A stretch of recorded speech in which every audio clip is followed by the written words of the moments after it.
Dans cette nouvelle vidéo, on se pose la grande question suivante. Pourquoi peut-on dire que la ville de Berlin est au cœur de la guerre froide en s'intéressant à l'exemple du blocus de Berlin-Ouest de juin 1948 à mai 1949 ?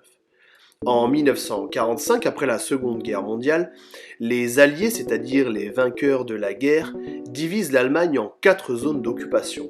Les occupations américaines, britanniques, françaises et soviétiques. La ville de Berlin, située dans la zone d'occupation soviétique, est elle aussi divisée en 4 zones. Berlin-Ouest est occupée par les Américains, les Anglais et les Français, alors que Berlin-Est est aux mains des Soviétiques. En 1948, Américains, Français et Britanniques décident de fusionner leurs zones d'occupation pour créer un État, l'État ouest-allemand. En prenant cette décision, ils souhaitent mettre à l'abri l'Ouest allemand de l'influence communiste des Soviétiques. L'URSS s'oppose à ce projet. La réaction de Staline est cinglante. Il décide du blocus, c'est-à-dire de l'isolement de Berlin-Ouest. À partir de juin 1948, les autoroutes et les voies ferrées sont coupées par les Soviétiques, ce qui empêche les Américains, les Britanniques et les Français d'approvisionner les habitants de Berlin-Ouest. En coupant les lignes de communication terrestre et donc en mettant en place le blocus de Berlin-Ouest, l'objectif des Soviétiques est simple, contraindre les Occidentaux à abandonner Berlin-Ouest et donc laisser la ville tout entière aux mains des Soviétiques. Pour faire face au blocus, les Américains organisent un pont aérien pour ravitailler les Berlinois de l'Ouest.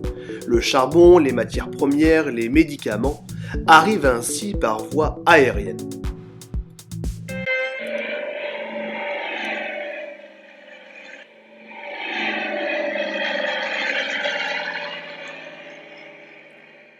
Durant toute la période du blocus, un avion américain atterrit toutes les 45 secondes sur l'aéroport de Berlin-Tempelhof. Le pont aérien mis en place par les Américains entraîne l'échec et la fin du blocus soviétique en mai 1949. Celui-ci aura donc duré 11 mois. Cette crise a pour conséquence la création de 2 États allemands en 1949. La RFA, République fédérale d'Allemagne, à l'ouest, et la RDA, République démocratique allemande, à l'est.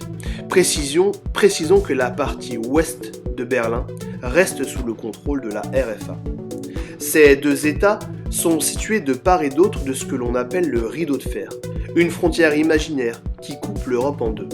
D'un côté, les pays libres du bloc de l'Ouest, et de l'autre, les pays communistes du bloc de l'Est. Okay, Ronnie, I'm ready to start motion station forward.